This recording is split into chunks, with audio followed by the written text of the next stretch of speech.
আপনাকে আসার বসার তৌফিক দান করেছেন। মালিকের শুকরিয়া আদায় করি, আলহামদুলিল্লাহ।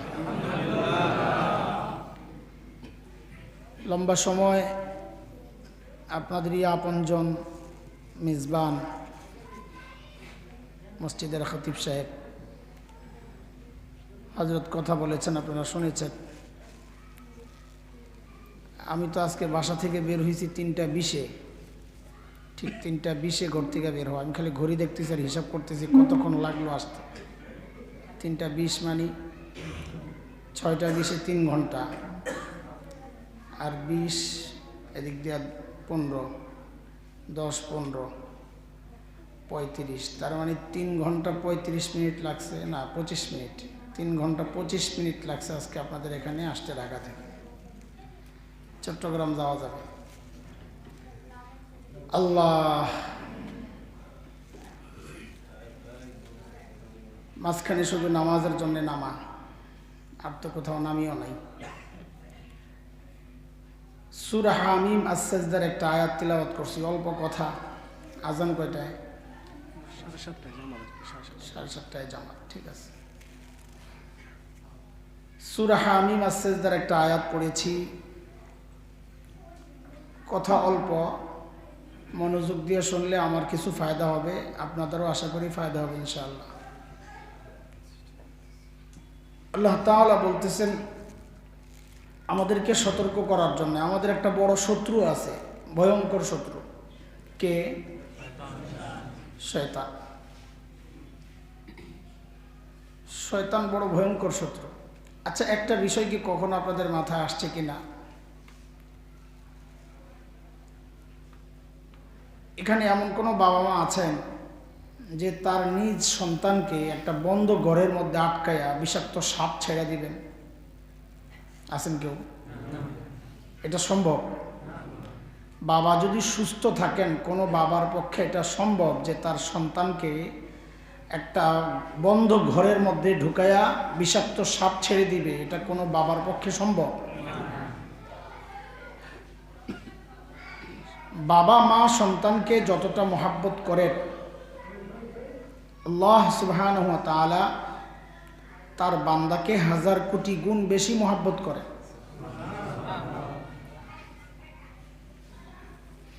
যদি তাই হয়, বাবা মার পক্ষে যদি বন্ধ ঘরে বিষাক্ত সাপ দিয়া সন্তানকে ছেড়ে দেওয়া এটা সম্ভব না হয়, তো আল্লাহ তাআলা এত ভালোবাসার পরেও দুনিয়ার এই বন্ধ ঘরে শয়তানের মতো একটা বিষাক্ত সাপ ছেড়ে দিয়ে আমাদেরকে কেন ছেড়ে দিলেন? প্রশ্ন জাগেনি আপনাদের? শয়তান ছাড়া আমাদেরকে দুনিয়ায় পাঠাইতে পারতেন না? বলে পরীক্ষা হইতো না। কেন হইতো না? নফস আছে না দুষ্ট? আমার নফসের তো গুনাহ করার ক্ষমতা আছে, আল্লাহ দিয়েছেন ফাআলহামাহা ফুজুরাহা ওয়া তাকওয়াহা قد أفلح من زكاها وقد خاب من دساها। নফসের তো গুনাহ করার ক্ষমতা আছেই, ইচ্ছা দুইটাই, গুনাহ করা নেকি করা, দুইটার সুযোগ আল্লাহ নফসের দিয়েছে। তো আমাকে জাহান্নামী করার জন্য, পরীক্ষার মুখোমুখি করার জন্য, জাহান্নামী না যে খারাপ, পরীক্ষার মুখোমুখি করার জন্য আমার নফসই তো ছিল। দুস্থ খেয়াল করেন, এমন হয় কি হয় না? আল্লাহ তাআলা শয়তান কেন পাঠাইলেন? বলে হাসরের মাঠে বান্দাকে বাঁচায় দেওয়ার একটা সুযোগ আল্লাহ তৈরি করে রাখছেন। যেই বান্দাকে জিজ্ঞেস করবে, আরে তুই এই কাজ কেন করলি, আল্লাহ শয়তান করাইছে। নিজের অপরাধের দায়ভার সন্তানের কাঁধে চাপায়া দেওয়ার একটা সুযোগ আল্লাহ বান্দাকে দিয়ে দিয়েছেন। শয়তান যদি না থাকতো তো সমস্ত অপরাধের দায়ভার কার কাঁধে পড়তো? নিজের কাঁধে পড়তো। আল্লাহ দয়া করছেন কিনা? আচ্ছা, এত ভয়ঙ্কর শত্রু দেওয়ার দরকার কি ছিল? একটা কান্দে চাপানোই তো দরকার, তো একটা নর্মাল দিলেই তো হইতো। এটা তো ভয়ঙ্কর শত্রু। তো বলে দেখো, দুনিয়ার সিস্টেম হচ্ছে প্রতিযোগী যত কঠিন হয় তার বিরুদ্ধে জয়ের দামও তত বেশি হয়।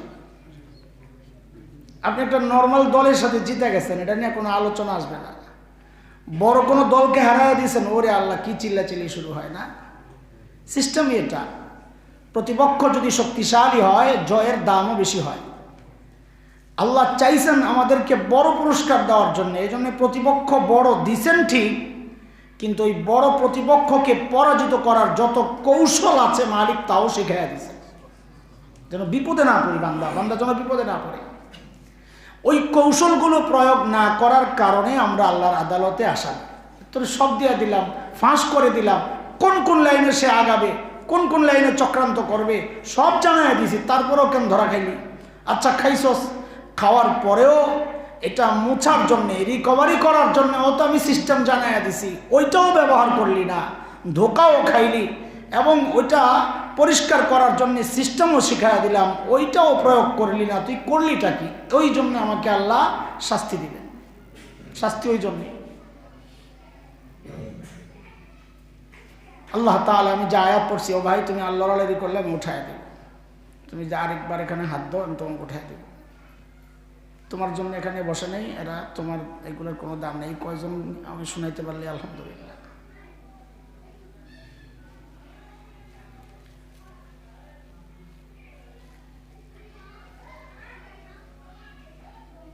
আমি যা আয়াত পড়েছি আল্লাহ তাআলা সূরা হামিম আস-সাজদার আয়াত 25, আল্লাহ তাআলা সেখানে একটা গোমর ফাঁস করছে। সেটা হচ্ছে আল্লাহ বলেন, ওয়াকাইয়াদনা লাহুম কুরানা ফাযায়্যানু লাহুম মা বাইনা আইদিহিম ওয়া মা খালফাহুম ওয়া হাক্কা আলাইহিমুল কওলু ফি উমামিন ক্বাদ খালাত মিন ক্বাবলিহিম মিনাল জিন্নি ওয়াল ইনস ইন্নাহুম কানু খাসিরিন। পুরো আয়াতের তর্জমায় যাচ্ছি না, আমি শুধু মূল কথাটা বলছি। আল্লাহ বলেন, আমি যে শয়তান তোমাদের সাথে লাগাইয়া দিছি তার কাজটা শোনো বান্দা। যায়্যানু লাহুম মা বাইনা আইদিহিম ওয়া মা খালফাহুম, সে শরীয়তকে উল্টায়া শরীয়তের বিরোধী কাজটাকে তোমার সামনে সাজায়া দেখাবে, এটা ভালো কথার কথা। শরীয়তের সিদ্ধান্ত হচ্ছে লা তাকতুলু আওলাদাকুম খাশিয়াতা ইমলাক, দারিদ্রতার ভয়ে সন্তান হত্যা করো না, শরীয়তের সিদ্ধান্ত। নবী আলাইহিস সালাম বলেন, তাযাওয়াজুল ওয়াদুদাল ওয়ালুদ ফাইন্নী মুকাসিরুন বিকুমুল উমাম, তোমরা ওই নারী বিয়ে করো যে স্বামীকে বেশি মহব্বত করে, স্বামী ভক্ত হয় আর সন্তান বেশি জন্ম দেয়, ওই নারীকে বেশি বিয়ে করো। কেন? কারণ আমি হাসরের মাঠে আমার উম্মত বেশি, এটা নিয়ে গর্ব করতে চাই, গর্ব করব। শরীয়তের দৃষ্টিভঙ্গি আর চাওয়া হচ্ছে সন্তান বেশি জন্ম দেওয়া। শয়তান শরীয়তের এই সিদ্ধান্ত আর চাওয়াকে পেছনে ফেলে আমার সামনে সাজায় দেখাইছে কি, দুটি সন্তানের বেশি নয়, একটি হলে ভালো হয়, সুখী সংসারের স্লোগান এটা। নাউজুবিল্লাহ। আখিরাত বরবাদ করে আবার সুখী সংসার কেমনে হয়?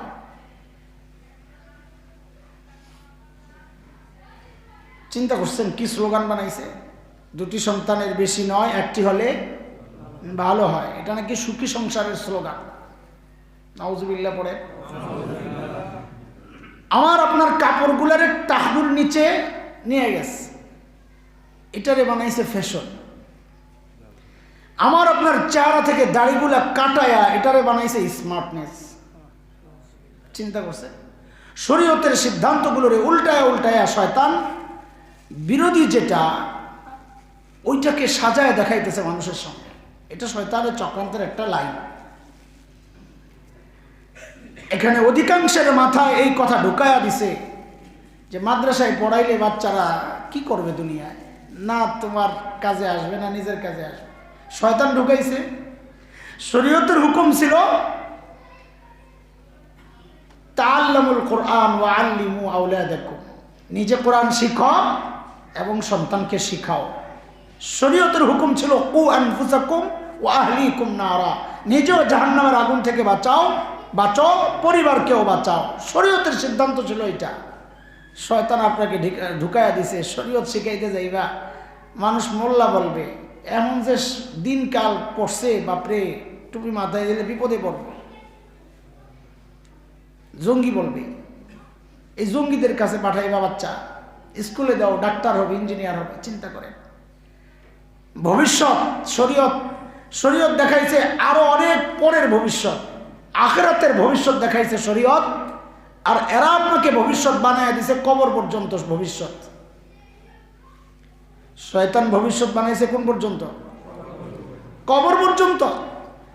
আর আমার দিন আমার ভবিষ্যৎ বানাইছে জান্নাত পর্যন্ত। কি ধোকাটা দিছে আমাকে দেখেন। আমার মূল টার্গেট বাদ দিয়া দুনিয়ার কামাই রোজগার এটা মাকসাদে হায়াত না, আমার হায়াতের মাকসাদ না, এটা জরুরতে হায়াত। আমার হায়াত মাকসাদ, যেটা আমার মূল উদ্দেশ্য আখিরাত, আখিরাত পর্যন্ত পৌঁছতে এটা আমার লাগবে, এই জন্যে কামাই করা। আমার মাকসাদ তো আমি এক জায়গায় যাব, বাড়িতে যাব, ওই রাস্তা আমার মাকসাদ না, এটা আমার জরুরতের জন্যে। এখন কেউ বাড়িতে যাইতে যায়া যদি রাস্তায় যায় বৈশা থাকে, সে যেমন পাগল অবুঝ, ঠিক মানুষ যখন দুনিয়ার পেছনে ছুটে আখিরাত বরবাদ কইরা, ওই মানুষটাও পাগল বললে কষ্ট পাবে, এই জন্যে বলি অবুঝ, তার বুদ্ধি নাই, বিবেচনা নাই। এই কাজগুলো শয়তান করে।